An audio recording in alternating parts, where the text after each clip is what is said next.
AP రాజకీయాల్లో ప్రస్తుతం ఊహించని పరిణామాలు చోటు చేసుకుంటున్నాయి. ఒకప్పుడు ఒకే గూటి పక్షుల్లా ఉన్న అన్నా చెల్లెళ్ల మధ్య విభేదాలు ఇప్పుడు పరాకాష్ఠకు చేరుకున్నాయి. ముఖ్యంగా షర్మిల చేస్తున్న తాజా వ్యాఖ్యలు రాష్ట్ర రాజకీయాల్లో పెను సంచలనం సృష్టిస్తున్నాయి. వైఎస్ కుటుంబంలో మొదలైన ఈ ఆస్తి తగాదాలు కాస్త ఇప్పుడు వ్యక్తిగత దూషణల వరకు వెళ్లడం గమనార్హం. గతంలో ఎన్నడూ లేని విధంగా షర్మిల తన వదిన భారతిని ఉద్దేశించి చేసిన ఘాటు వ్యాఖ్యలు ఇప్పుడు హాట్ టాపిక్గా మారాయి. భారతి నీకు సిగ్గుందా అంటూ షర్మిల ప్రశ్నించడం వెనుక పెద్ద వ్యూహమే ఉన్నట్టు కనిపిస్తుంది. తనపై వైసీపీ సోషల్ మీడియా బ్యాచ్ను ఉసిగొల్పుతున్నారని, తన వ్యక్తిత్వాన్ని హననం చేసేలా పోస్టులు పెడుతున్నారని షర్మిల తీవ్ర ఆవేదన వ్యక్తం చేస్తున్నారు. ఒక ఆడపిల్ల అని కూడా చూడకుండా తనపై అసభ్యకరమైన ప్రచారం చేస్తున్నారని, దీని వెనుక భారతీ హస్తం ఉందని షర్మిల ప్రధాన ఆరోపణ.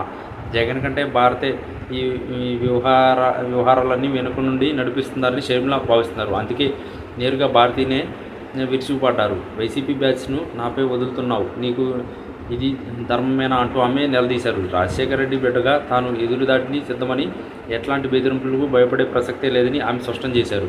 రాజకీయాల్లో విమర్శలు సహజమే, కానీ కుటుంబ సభ్యుల మధ్య ఇలాంటి పోకడాలు రావడం దురదృష్టకరం. గతంలో జగన్ జైలుకు వెళ్ళినప్పుడు ఇదే షర్మిల పాదయాత్ర చేసి పార్టీని కాపాడారు. అప్పుడు అన్నకు అండగా నిలిచి చెల్లి ఇప్పుడు అదే అన్న భార్యపై యుద్ధం ప్రకటించడం వెనుక ఉన్న అసలు కారణాలు ఆస్తి గొడవలే అని అందరికీ తెలుసు. అయితే ఈ గొడవలు కాస్త ఇప్పుడు క్యారెక్టర్ అసోసియేషన్ వరకు వెళ్ళడం రాజకీయంగా కూడా వైసీపీ ఇబ్బంది కలిగించే అంశమే. ఈ పరిణామాల నేపథ్యంలో జగన్ మౌనం కూడా అనేక సందేహాలకు తావిస్తుంది. తన చెల్లిపై సొంత పార్టీ వాళ్లే దాడులు చేస్తున్నా ఆయన ఎందుకు అడ్డుకోవడం లేదనే ప్రశ్నలు తలెత్తుతున్నాయి. భారతికి తెలియకుండా పార్టీ సోషల్ మీడియా విభాగం ఇంతలా తెగబడిందని షర్మిల వర్గం బలంగా నమ్ముతుంది. అందుకే షర్మిల తన మాటల తోటలతో భారతిని టార్గెట్ చేశారు. సిగ్గుందా నీకు అని ప్రశ్నించడం ద్వారా ఆమె తన కోపాన్ని, ఆవేదనను వెళ్ళగక్కారు. వైసీపీ బ్యాచ్ చేస్తున్న ప్రచారం వల్ల తన ప్రతిష్టకు భంగం కలుగుతుందని, దీనికి ప్రతిఫలం అనుభవించక తప్పదని ఆమె హెచ్చరిస్తున్నారు. ఏపీ రాజకీయాల్లో